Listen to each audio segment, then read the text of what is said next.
The single leg wall RDL is a fairly high probability that you're going to feel a little bit awkward and maybe not get this movement quite right away. But if you're seeing this movement, chances are you're in an equipment-free zone anyway, so we're doing the best of what we got. Let's talk about setup.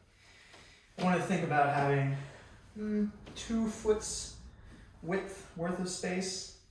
So ultimately this is going to boil down to comfort, but somewhere in that zone, probably about like 18 inches away from the wall. From there, I'm going to pick a foot, place it on the wall, and oh so gently just kind of push myself away from the wall. What this does is basically give your hips a little room to move as you go backwards. This bottom knee, I want to be just soft. That's all I get. It doesn't continue to move as I go down. Simultaneously, I don't want to be locked out because I want my hip to have to stabilize. If I'm locked out, then my hip has to do less because my knee is basically this one big stick. Hip is soft. From there, arching up, eyes up, chest up, and I'm folding over. I want to maintain my gaze out in front of me. Big chest. If you have a logo, I want to read your logo on your shirt and come back up. Now, even in just one very slow rep, I can feel my hip firing like crazy.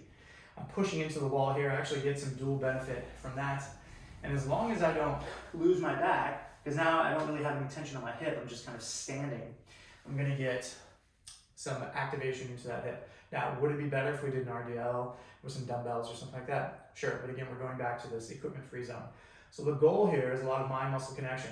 Soften that knee, big chest, push the hips back, push the hips back, push the hips back, load up that hammy and glute, get as far as you can with a good back position, and then strong with this leg, thinking of pushing yourself back up, as opposed to, and this is very subtle, if I were to go down and just kind of stand back into it.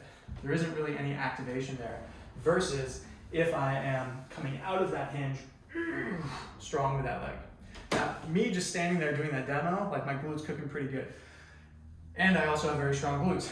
So if you can create that mind-muscle connection, you've got a fantastic exercise here. If this one's a little more elusive, well, even better for you to practice getting some of that mind-muscle connection so you can captivate some of these more esoteric bodyweight movements and get some benefits and gains without really having that much access to equipment. So hopefully that one resonates, makes sense. This is a great one to shoot me a video. Let me know how it goes, and we can dialogue a bit to get you the perfect form.